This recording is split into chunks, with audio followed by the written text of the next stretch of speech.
सुप्रभात, good morning. सीधा सौदा के आज के इस गुरुवार के एडिशन में आप सबका स्वागत है। मैं और यतिन दोनों रेडी हैं, अभी भी जूझ ही रहे हैं। यतिन अभी भी आपने देखा पढ़ाई कर रहे हैं, ढूंढ रहे हैं। कोशिश यही रहती है कि एंड तक सबसे बेहतरीन 20 स्टॉक जो आप रडार पे रख सकते हैं वो आपके सामने प्रेजेंट कर लें। तो आखिरी तक ये स्ट्रगल चलता रहता है। ऐसा नहीं है कि टीम्स रेडी नहीं होती, पर क्या नई खबरें, नई चीज़ें आ रही होती हैं तो आप रिप्लेस करते हो। आप भी चाहते हो कि ज़्यादा से ज़्यादा प्रोमिनेंट स्टॉक्स आज हाईलाइट हो जाए, पर ये सिर्फ स्टॉक्स हाईलाइट कर रहे हैं ताकि हमारे साथ आप भी होमवर्क कर रहे हैं। हम भी होमवर्क कर रहे हैं स्टॉक्सी न्यूज़ के साथ, खबरों के साथ, पोजीशनिंग के साथ।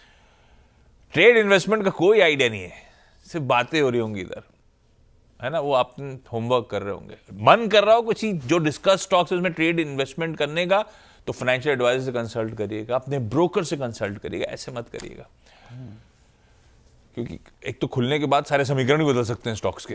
अभी सुबह ग्रीन रेड बोल रहे हो, खुलने का तस्वीर अलग हो जाए, कुछ नहीं पता।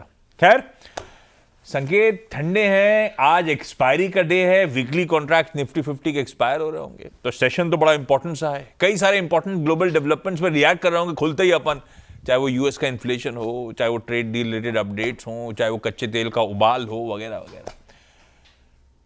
पोजीशन ठीक है, मेरा जुले से संकेत हैं। ऐसे में टीम बनाई कैसे हैं, कहाँ खबरें हैं, क्या पसंद आ रहा है, कौन से 10 स्टॉक शॉर्टलिस्ट में उस पर चला जाए। Nitin, good morning. Good morning. तो ऑब्वियसली टीम में खबरों का थोड़ा बहुत अभाव है, तो फिर भी कोशिश की है टीम बनाने की। सबसे पहले बात करें पर्टिकुलरली तो हिंदुस्तान लीवर आज फोकस में रहेगा। इसको हम ग्रीन में रख रहे हैं, और कहीं ना कहीं इनको जो एनसीएलटी का अप्रूवल था बचा हुआ आइसक्रीम बिजनेस को डीमर्ज करने के लिए, वो आ गया है। अगर आपको ध्यान है तो शेयर होल्डर्स को 1:1 के रेशियो में ही अपने आइसक्रीम बिजनेस के शेयर्स देने वाले थे, और एनसीएलटी ने ये डीमर्जर जो है वो अप्रूवल उसको फाइनली दे दिया है। ऑब्वियसली कंपनी डेट फ्री है, तो कोई अनसिक्योर्ड क्रेडिटर्स, क्वालिटी वॉल्ट शेयर होल्डर्स का अप्रूवल नहीं लगेगा। लेकिन हाँ, एनसीएलटी के अप्रूवल के बाद हिंदुस्तान यूनिलीवर के शेयर्स आज फोकस में रहेंगे। इसके अलावा कैनरा बैंक, आशीष, ये भी स्टॉक रेडार पर रहेगा, क्योंकि इन्होंने अक्रॉस द बोर्ड अपने एमसीएलआर रेट्स घटाए हैं। लगभग 0.2% से इन्होंने कटौती की है, और नई दरें गुरुवार से ही लागू, यानी आज से ही लागू आपको होती हुई नज़र पड़ेगी। तो अगर आपने कैनरा बैंक से लोन लिया है तो आपके लिए अच्छी खबर है, क्योंकि इन्होंने ब्याज दरें काटी हैं। और इन जनरल मूड माहौल ऐसा ही है कि आरबीआई के जो मेगा रेट कट है उसके बाद काफ़ी सारी पीएसयू बैंक्स ये बैटन लेके चल रही हैं कि ब्याज दरें कम करनी है और ट्रांसमिशन जल्द से जल्द करना है। तो एचयूएल और कैनरा बैंक मेरे शुरुआत के 2 स्टॉक्स। आशीष, आपने लोन लिया है तो अच्छी खबर है, पर लोन लिया है वो थोड़ा सा, हाँ वो तो है, पर ले ही लिया है तो फिर तो हाँ, तो खबर अच्छी है। अच्छा, आज इसकी वजह से बोर्ड मीट भी है, तो आज खबरों में रहेगा। इसकी FY26 की कैपिटल रेजिंग का प्लान बोर्ड डिस्कस कर रहा होगा। खैर, वो एक पार्ट ऑफ डूइंग बिजनेस है बैंक्स के लिए, तो हर साल की शुरुआत में। आज का सबसे इंटरेस्टिंग ग्लोबल क्यू था अपने लिए क्रूड। ब्रेंट के भाव $70 की दहलीज पे, ताजा ब्रेंट का भाव 69.5 पे आके मेरे ख्याल से खड़ा हुआ है। डायरेक्टर साहब फायर करेंगे। कल अपन छोड़ के गए थे इक्विटीज के लिए, आज 67 के लेवल्स पे। ये देखिए 69.5, $2.5 ओवरनाइट जंप मिल रहा है अपने को 3:30 बजे से आज सुबह के बीच में। इस तरह से क्रूड उछल रहा है भाई। एक रीजन हो सकता है डिमांड साइड का, कि यूएस चाइना अगर वाकई ट्रम्प साहब करें ट्रेड डील सील हो गई, खूब ट्रुथ सोशल में भेज रहे थे चीजें, तो एक रीजन वो हो सकता है। दूसरा, ईरान और यूएस की टेंशंस और एस्केलेट हो रही है, ऐसा कहा जा रहा है। तो सप्लाई साइड की कहानी वो है। तो जो भी है, क्रूड में अच्छा उबाल है। तो मैं 2 क्रूड रिलेटेड प्लेस दिखा देता हूं आपको। ओएनजीसी कल, वैसे ऑयल इंडिया इसीलिए हटाया है क्योंकि कल उसमें बहुत सिग्निफिकेंट आउट परफॉर्मेंस आया हुआ है। कल अपन जब बात करते वायदा का टॉप गेनर बना हुआ था ऑयल इंडिया, तो ओएनजीसी ग्रीन रख रहा हूं। अपस्ट्रीम कंपनीज, कल तो खैर तेल और गैस कंपनियों के लिए एक सेक्युलर डे था। अपस्ट्रीम हो, डाउनस्ट्रीम हो, मार्केटिंग हो, सब फटे हुए थे। तो सेक्टोरल चलने में परसों आईटी, कल तेल, आज देखते हैं क्या निकल के आएगा। लेकिन मुझे लगता है इसमें पॉजिटिव रब ऑफ कंटिन्यू कर सकता है। तो ओएनजीसी के साथ साथ ऑयल इंडिया आमतौर पे इसके साथ क्लब करता, लेकिन आज उसे हटा के एचओईसी कर दिया। एचओईसी लेकिन कल के अच्छे बाजार में चल नहीं रहा था। ये तो छोटा है, आधा 1% भी नहीं मूव कर रहा है, तो अपन सिर्फ वॉच पे रख लेंगे। लेकिन तेल गैस से रिलेटेड स्टोरीज, मैं मार्केटिंग साइड नहीं जा रहा हूं, मैं सिर्फ अपस्ट्रीम पे रोक रहा हूँ अपने आप को, और ये दोनों स्टॉक्स इन ग्रीन रख दिए, 2 ये वाले हो गए। 2 ही वाले हो गए, बढ़िया वाले। अच्छा, इसके अलावा अगर हम फोकस करें ना आशीष, तो PSUs में से गेल भी फोकस में रहेगा। यहाँ 2 चीज़ें हैं। सबसे पहले तो फिच ने गेल की जो लॉन्ग टर्म रेटिंग है उसको BBB- दिया है, आउटलुक स्टेबल रखा है। तो ओवरऑल यहाँ चीज़ें पुशअप लग रही हैं गेल के लिए। इसके अलावा फिच को लगता है कि जो ज़्यादा केपेक्स है और शेयर होल्डर रिटर्न्स हैं, तो उसके कारण शायद आपको लेवरेज कंपनी का बढ़ता हुआ दिखाई पड़े, लगभग 1.5 गुना से अगले 2 सालों में।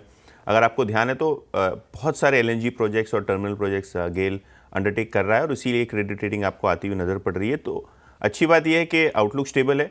और येस्टरडे में वो डीलिंग रूम चेक में भी बता रहा था कि PNGRB का जो डिस्कशन पेपर था पाइपलाइन टैरिफ को लेके, उस पर कंसल्टेशन मीटिंग इस हफ्ते कंक्लूड होनी है, और CLSA का एक्सपेक्टेशन था कि जून में एक बड़ा टैरिफ हाइक आएगा गेल की पाइपलाइंस के लिए। जो पाइपलाइन से गैस ट्रांसपोर्ट करते हैं, तो वो चार्जेस जो हैं वो बढ़ सकते हैं गेल के लिए, जो ऑब्वियसली फ़ायदा करेंगे। तो ये भी स्टॉक जो है वो ग्रीन में लेके चल रहा हूँ। इसके अलावा दूसरा PSU जो फोकस में है वो है हिंदुस्तान कॉपर, और यहाँ 2000 करोड़ की लागत से बड़ा माइनिंग कैपिटल एक्सपेंडिचर ये कर रहे हैं अगले 5 साल में। FY31 तक इनको 4 MTPA की कैपेसिटी जो अभी करंट है इसको बढ़ा के 12.2 MTPA यानी 3 गुना से ज़्यादा की कैपेसिटी ये अगले 6 वर्षों में लगाने वाले हैं। उसके लिए केपेक्स है, और ऑब्वियसली जो रेयर अर्थ मिनरल थीम है, जो क्रिटिकल मिनरल थीम है, उसके अंदर हिंदुस्तान कॉपर फिट बैठता है। तो ऐसे भी पिछले दिनों से ये स्टॉक फोकस में। FNO मेरे हिसाब से ये स्टॉक बैन में है, लेकिन कैश मार्केट में शायद ये स्टॉक केपेक्स के अनाउंसमेंट के बाद फोकस में रहेगा। ओके, एक जाइडस लाइफ साइंसेज को खींच के लेकर आइएगा। स्टॉक बढ़िया कर रहा है लोअर लेवल से, और लोअर लेवल से मतलब पिछले कुछ दिनों की बात कर रहा हूं मैं। कल अपडेट आया शाम को बाजार बंद होने के बाद कि इनकी जो API मैन्युफैक्चरिंग क्षमता है, कैपेसिटी है, जो फैसिलिटी है अंकलेश्वर में, उसमें US FDA की जांच चली थी। उसका कल EIR मतलब होता है इस्टेब्लिशमेंट इंस्पेक्शन रिपोर्ट। अब आमतौर पे तो रिपोर्ट कुछ भी हो सकती है, गाज भी गिरी हो, क्या पता, पर उस पर मेंशन्ड है कि क्लोजर ऑफ इंस्पेक्शन है, और उसमें ये कुछ मेंशन नहीं है कि कोई दिक्कत आई है। तो EIR आमतौर पे अगर ऐसा मेंशन होता है, यानी कि सक्सेसफुली वो जांच वाँच जो निकल के आई थी उसका क्लोजर हो गया, कोनो दिक्कत ना आई। तो ज़ाइडस लाइफ की वो ऑल इंपॉर्टेंट अंकलेश्वर के लिए हरी झंडी US FDA से, सबसे इंपॉर्टेंट रेगुलेटर से, इन ग्रीन कर दिया।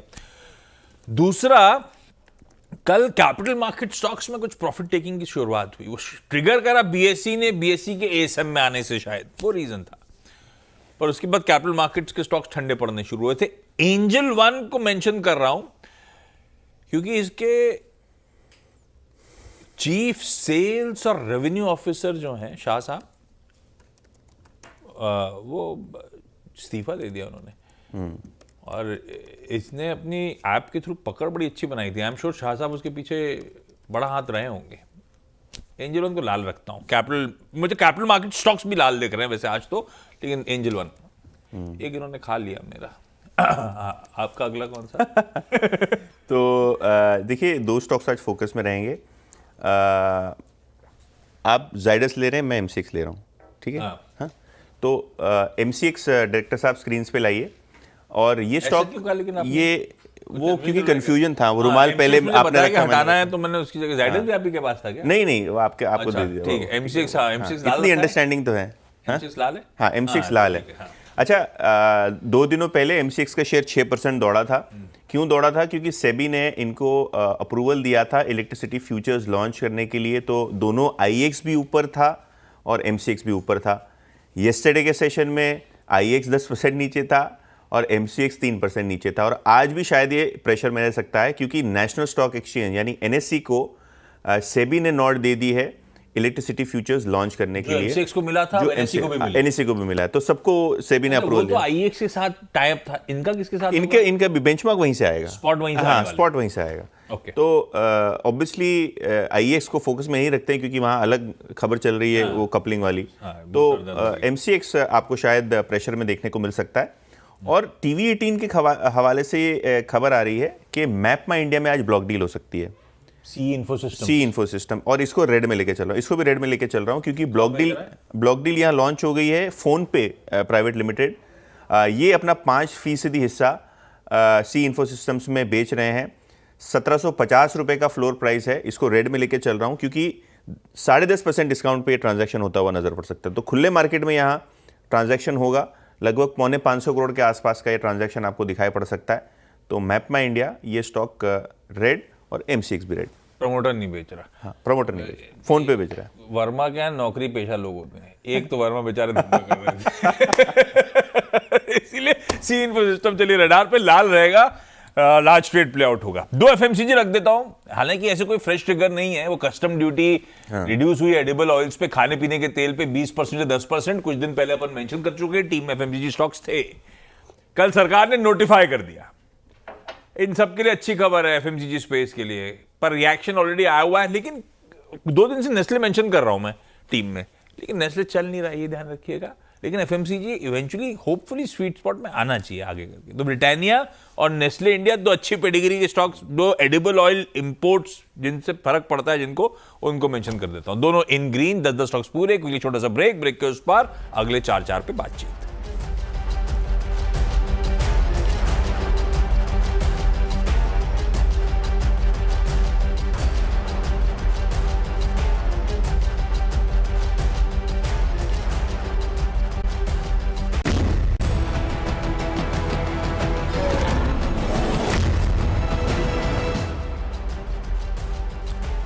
ब्रेक के बाद स्वागत है आपका, और बचे 4 स्टॉक्स में और आशीष आपको एक एक करके बताएंगे। और आशीष ने ब्रेक लेने से पहले बताया था कि जो बेसिक कस्टम ड्यूटी है वो 10% गिरी हुई है, और ये जो है पाम तेल छोड़ के सारे जो एडिबल तेल हैं, जो खाने के तेल हैं, उस पे है। जो इंपोर्ट आप करेंगे तो ऑब्वियसली जो खाद्य तेल है वो सस्ता होगा।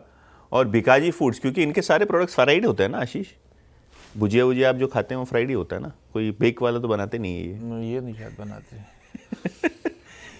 तो भिकाजी में सस्ता होगा, नहीं उनको फायदा होगा, मतलब सस्ता होगा, कॉस्ट सस्ती है, उनको तो फायदा हो जाएगा। अपने पास तो मेरे ख्याल से पास ऑन नहीं करेंगे। क्या खाते हैं आप वैसे भिकाजी फूड्स का, कोई आपको पसंद है? भुजिया ना, आलू भुजिया। और प्रॉब्लम ये है कि वो पैकेट खुला हो ना तो आपसे कंट्रोल कंट्रोल नहीं होता है, सही बात है, बहुत मुश्किल है उसे रोक पाना। हाँ, तो ये भिकाजी फूड्स है ना, इसको ग्रीन में लेकर चलते हैं क्योंकि पाम तेल के अलावा भी जो जनरल एडिबल क्रूड ऑयल्स हैं खाने वाले, यहाँ आपको फ़ायदा होता हुआ नज़र पड़ेगा। कस्टम ड्यूटी सरकार ने 10% कर दी है, जो पहले 20 थी। 3 स्टॉक्स जुबिलेंट ग्रुप के, जुबिलेंट फूड्स, जुबिलेंट फार्मोवा, जुबिलेंट इनग्रेविया, ये तीनों स्टॉक्स आज आपको शायद प्रेशर में बनते हुए नज़र पड़ सकते हैं, क्योंकि इकोनॉमिक टाइम्स के रिपोर्ट के हिसाब से भरतिया फैमिली लिस्टेड कंपनीज में लगभग 2000 करोड़ रुपए का माल बेचेंगे। क्यों बेचेंगे? क्योंकि इन्होंने अपनी प्राइवेट साइट पे 4000 करोड़ के वैल्यूएशन से ज़्यादा में 40% हिंदुस्तान कोका कोला, जो कि एक कोका कोला का बॉटलिंग यूनिट है, ये ख़रीदा है। और ये बॉटलिंग यूनिट की खरीदारी को फंड करने के लिए ये लिस्टेड एंटिटीज़ में अपना हिस्सा ब्लॉक डील के ज़रिए, ओपन मार्केट के ज़रिए बेच सकते हैं, ऐसा इकोनॉमिक टाइम्स का कहना है। तो शायद आज जुबिलेंट फूडवर्क्स, जुबिलेंट फार्मोवा, जुबिलेंट इनग्रेविया, ये स्टॉक्स आपको प्रेशर में देखने को मिल सकते हैं। तो तीनों को रेड में लेके चल रहा हूँ क्योंकि इकोनॉमिक टाइम्स की फ्रंट पेज की खबर है, शायद सेंटिमेंटली यहाँ आपको प्रेशर बनता हुआ नजर पड़े। तो आशीष, मेरे 10 स्टॉक्स हो गए। अरे 10 हो गए? 10 हो गए। ओके, SCPC यानी कि जिससे पहले श्रीराम EPC के नाम से जाना जाता था, 2500 करोड़ रुपए के आसपास की कंपनी, कल अपडेट आया कि इसे 133 megawatt AC solar power project Maharashtra में 26 लोकेशंस पे उसका EPC कॉन्ट्रैक्ट मिला है। 650 करोड़ का ये कॉन्ट्रैक्ट मिलता हुआ। अब ये कंपनी जो है श्रीराम EPC, जो अब SCPC हो गई है, ये वाटर और म्युनिसिपल सर्विसेज, रोड्स वगैरह का काम करती है, खास तौर पे कई सारे म्युनिसिपल बॉडीज के लिए, अहमदाबाद, बेंगलुरु वगैरह सबके लिए, और कई सारी सरकारी PSUs जो हैं वो इसकी क्लाइंट्स। तो रखिए बढ़िया ऑर्डर बैक करने के न्यूज पैक पर 650 करोड़ रुपए के SCPC इंडिया को इन ग्रीन। ऐसे ही एक और stock in focus, TT limited, इसको हाल में एक्सचेंजेस से सैद्धांतिक तौर पे इन प्रिंसिपल अप्रूवल मिल गया है इसके राइट्स इशुएंस के लिए। वैसे 3 साल बाद इस कंपनी ने फाइनली डिविडेंड अनाउंस किया। पोस्ट कोविड वो रिस्ट्रक्चरिंग कर रहे थे, उसके बाद अब तो खैर बुक्स पे डेट भी रिड्यूस हो गया है। ये अपडेट दे रहे हैं कि इनकी हावड़ा में एक नई गारमेंटिंग यूनिट Q2 में इसके बाद वाले क्वार्टर में कामकाज शुरू करने जा रही है। और पहली बार एक बॉलीवुड स्टार को बतौर ब्रांड एम्बेसडर अपॉइंट करा है, राजकुमार राव साहब को। और खैर अब तो वो FTAs वगैरह के चलते ये पूरा स्पेस इंटरेस्टिंग होता ही चले जा रहा है। देखते हैं वो कितना फायदा भुना पाते हैं ये सब कंपनीज, वो अलग अपनी जगह, लेकिन TT लिमिटेड और SCPC इन ग्रीन अलग अलग रीजंस के चलते हैं। स्टरलाइट टेक्नोलॉजीज को इन ग्रीन रखा है क्योंकि भारत संचार निगम लिमिटेड यानी कि BSNL के साथ 2631 करोड़ के टेलीकॉम प्रोजेक्ट भारत नेट के अंतर्गत जम्मू कश्मीर लद्दाख रीजन के टेलीकॉम सर्किल्स के लिए पैकेज मिला है इनको, इन ग्रीन हो गया। और HAL, हालांकि कल भी अच्छी खबरों पे वो रिजेक्शन था ऊपरी स्तरों पे, ये ध्यान रखिएगा। आज के लिए तो मुश्किल काम है, डिफेंस कैपिटल मार्केट स्टोरीज थोड़ा सा चलना थोड़ा सा दिक्कत वाली पार्ट हो सकता है, लेकिन एक अपडेट नेटवर्क की तरफ से ये आ रहा है कि इंडिया बहुत एक्टिवली कंसिडर कर रहा है रशिया का proposal Sukhoi Su-57 fighter jets की सप्लाई, और शायद कोलैबोरेट कर रहे हो अपनी श्रिंकिंग फ्लीट को बढ़ाने के लिए हिंदुस्तान में मैन्युफैक्चरिंग के लिए। काफी बड़ी न्यूज पैक है, HAL रखिए, इंटरेस्टिंग है ग्रीन में अगर ये सब डेवलपमेंट्स बाकी फ्रुक्टिफाई हो रहे होंगे तो, पर रेडार पे रखेंगे इस काउंटर को। 10 स्टॉक्स पूरे, कोई छोटा सा ब्रेक के उस पर टीम्स का एक क्विक रैप अप।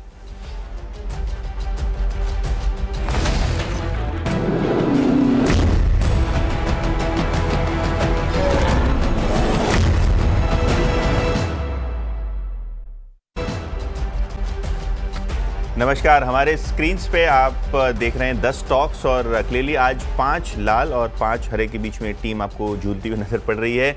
सबसे पहले HUL NCLT का अप्रूवल आता हुआ नजर पड़ रहा है इनको अपने आइसक्रीम बिजनेस के डीमर्जर का। इसके अलावा कैनरा बैंक, गेल और हिंदुस्तान कॉपर जैसे PSUs फोकस में रहेंगे। आज ब्लॉक डील आपको देखने को मिल सकती है सी इन्फो सिस्टम्स में, और शायद आगे जाके जुबलिएंट ग्रुप के काफ़ी सारे लिस्टेड कंपनीज में स्टेक सेल हो सकता है, ऐसा इकोनॉमिक टाइम्स का कहना है। तो ये पूरा स्टैक जो है वो लाल निशान में लेके चल रहा हूँ। इसके अलावा ऑब्वियसली भिखाजी फूड जैसे काउंटर्स आज ड्यूटी कट के चलते फोकस में रहेंगे। ओके, मेरी 10 की टीम भी आपकी स्क्रीन पर आएगी। मूड मिला जुला सा है, लेकिन हरे वाले ज़्यादा हो गए। एंजल वन लाल में रखा था, बाकी ONGC, HOEC, Zydus life, Britannia, Nestle, SCPC, TT limited, HAL, Sterlite technologies, ये सब इन ग्रीन आज के लिए।